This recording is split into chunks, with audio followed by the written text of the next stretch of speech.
Something a bit different for the video today.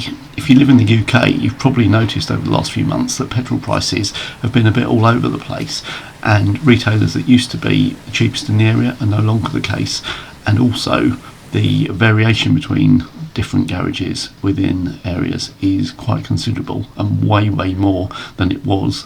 As well as the invasion of Ukraine, another thing that seems to be driving up fuel prices is the takeover of Asda. I'm not suggesting that there's anything illegal in what they're doing, but since Asda was taken over, they no longer seem to be a retailer that is driving the lower cost of fuel in the areas that they serve. Previously, Asda garages would generally be the cheapest in the area and other retailers would then match them. That no longer seems to be the case. Asda was taken over by a consortium that was led by two petrol retailers. One of the concerns that was raised was that petrol prices would be higher as a result of the takeover, and that is what seems to have happened despite the mitigations that were forced on them. If an Asda garage has no competition locally, it appears that they're happy to keep their prices much higher than an Asda garage in a very similar local area that does have competition. And the numbers are quite scary as to how much they're able to hold their prices up. You can see in this example where you have a local retailer which is under the Shell brand who is driving the prices at $1.59.5 for diesel. The other garages in the area are tending to lower their prices to compete.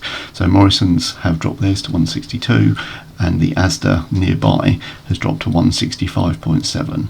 So that's our item 3 on there. But you can see for number 7 where there is no local competition and prices are not being driven by a local retailer, Asda are able to keep their price up at 169. And having done this, the filming for this 10 days ago, the Asda at number 7 is still exactly the same price. So there's no excuse at the time of a new delivery reducing prices and so on. They are deliberately keeping their prices significantly higher than other retailers. So that's 10p more than the cheapest retailer in the area. Sometimes retailers will use the argument that the price depends on deliveries. So if you have a new delivery of fuel that's been bought at a lower price, then they're able to cut the prices. That doesn't hold water in this instance.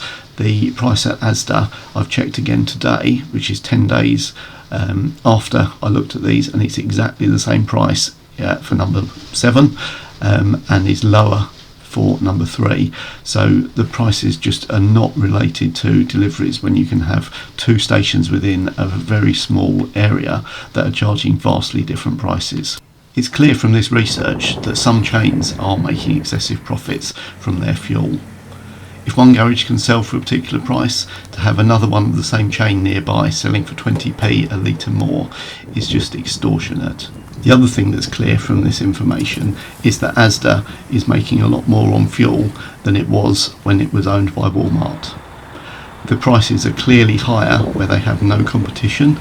I'm not suggesting there's anything illegal going on, but it's clear from this information prices are generally higher for an Asda fuel station than they were previously, and if there's no competition around, it's higher than in other areas.